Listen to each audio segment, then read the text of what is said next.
Bismillahirrahmanirrahim. Assalamualaikum warahmatullahi wabarakatuh. Sobat Al-Farsi semuanya yang dimuliakan oleh Allah Subhanahu wa Ta'ala, di tengah pandemi virus corona ini, kita dianjurkan oleh pemerintah untuk bekerja, belajar, dan beribadah di rumah. Nah, bagaimana ketentuan dan tata cara sholat Idul Fitri di rumah? Simak terus videonya.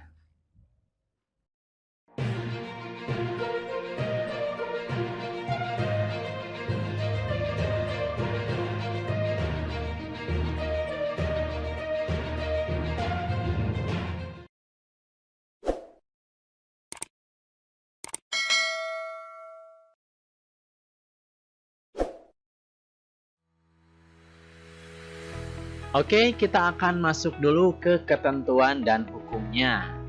Yang pertama tentang pengertian, sholat Idul Fitri ini adalah sholat yang dikerjakan pada hari raya Idul Fitri. Jadi tidak dilaksanakan di hari-hari yang lainnya.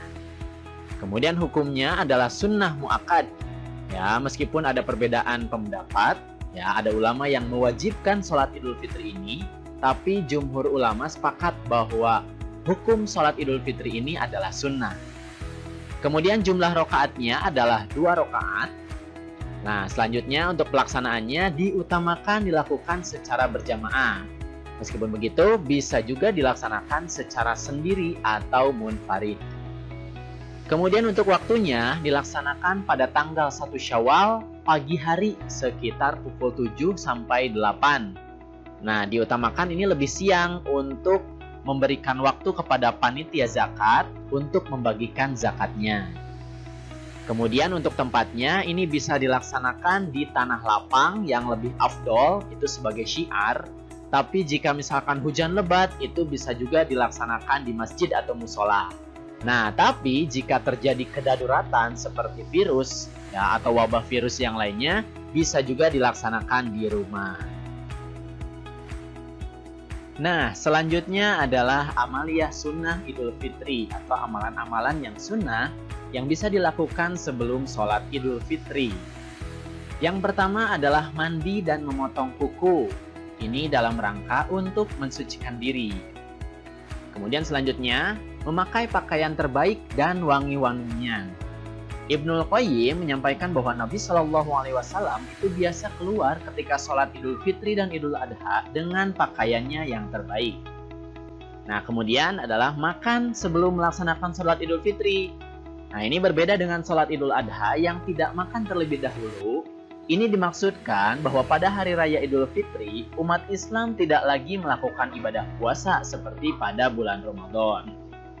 Nah, selanjutnya berjalan kaki dan menempuh jalan yang berlainan dengan maksud syiar dan bertemu dengan banyak orang.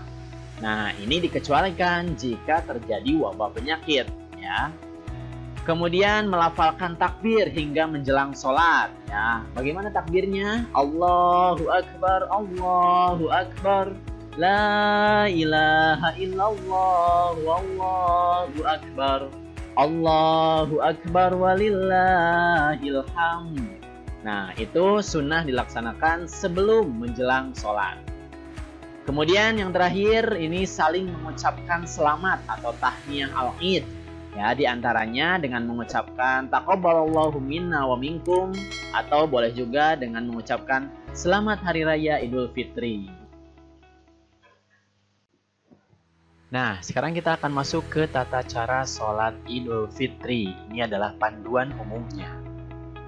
Yang pertama, sholat dimulai dengan menyeru as-sholatu jami'ah. Nah, tapi ini dilakukan tanpa azan dan iqomah terlebih dahulu.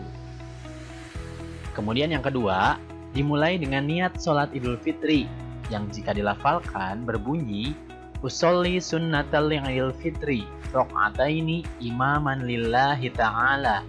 Nah, itu adalah untuk imam. Kemudian usolli sunnatal Idul Fitri raq'ataini ma'muman lillahi ta'ala. Nah, itu adalah untuk makmum. Artinya, aku berniat sholat sunnah Idul Fitri 2 rakaat menjadi imam atau makmum karena Allah Ta'ala. Selanjutnya yang ketiga adalah membaca takbiratul ihram. yaitu Allahu Akbar dan kemudian doa iftitah seperti biasa.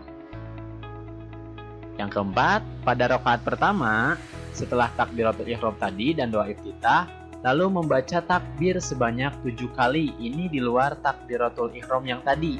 Ya, jadi kalau dengan takbiratul ihram yang tadi berjumlah 8 takbir. Dan di antara takbir-takbir tersebut dianjurkan membaca Subhanallah walhamdulillah wala ilaha illallah wallahu akbar.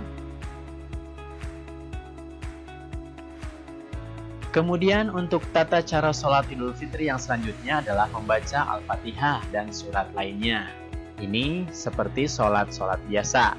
Ya, kemudian melakukan gerakan seperti sholat umumnya, ruku, i'tidal, sujud, duduk antara dua sujud, kemudian sujud lagi, lalu berdiri lagi sambil bertakbir intikal atau takbir pemisah.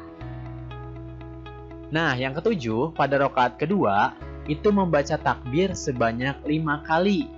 Itu selain takbir pemisah yang tadi. Ya, jadi kalau digabung semuanya menjadi 6 kali.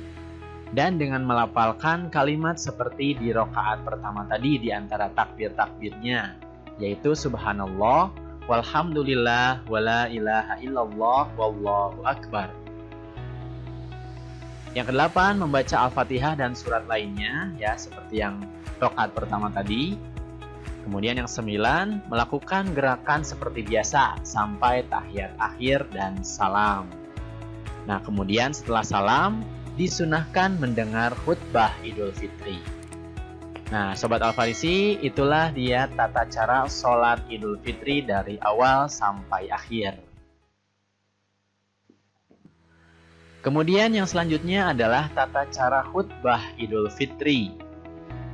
Yang pertama, khutbah Id hukumnya adalah sunnah yang merupakan kesempurnaan dari sholat Idul Fitri. Jadi fungsinya adalah menyempurnakan sholat Idul Fitri. Kedua, khutbah Id dilaksanakan dengan 2 khutbah. Itu dilaksanakan dengan berdiri dan di antara keduanya dipisahkan dengan duduk sejenak. Yang ketiga, khutbah pertama dilakukan dengan cara sebagai berikut, yaitu membaca takbir sebanyak 9 kali, kemudian memuji Allah dengan sekurang-kurangnya membaca Alhamdulillah, kemudian membaca sholawat Nabi SAW antara lain dengan membaca Allahumma sholli ala Sayyidina Muhammad, kemudian berwasiat tentang takwa dan membaca ayat Al-Quran. Nah, itu adalah tata cara untuk khutbah yang pertama. Setelah itu bisa dilanjutkan dengan isi khutbahnya. Kemudian masih tata cara khutbah Idul Fitri, ini di khutbah yang kedua, yaitu dilakukan dengan cara sebagai berikut. Membaca takbir sebanyak 7 kali, kemudian memuji Allah dengan sekurang-kurangnya membaca Alhamdulillah, lalu membaca sholawat Nabi SAW antara lain dengan membaca Allahumma sholli ala Sayyidina Muhammad, kemudian berwasiat tentang takwa dan mendoakan kaum muslimin. Nah, ini adalah isi untuk khutbah yang kedua. Untuk contoh khutbah Idul Fitri, Sobat Al-Farisi bisa mendownloadnya. Nah, linknya ada di deskripsi. Silahkan. Itu adalah tata cara khutbah Idul Fitri. Nah, selanjutnya ini adalah panduan atau tata cara sholat Idul Fitri untuk di rumah. Ya, panduan ini adalah berdasarkan fatwa MUI. Yang pertama, sholat Idul Fitri yang dilaksanakan di rumah dapat dilakukan secara berjamaah dan dapat pula dilakukan secara sendiri atau munfarid. Kemudian yang kedua, jika sholat Idul Fitri dilaksanakan secara berjamaah, maka ketentuannya adalah sebagai berikut.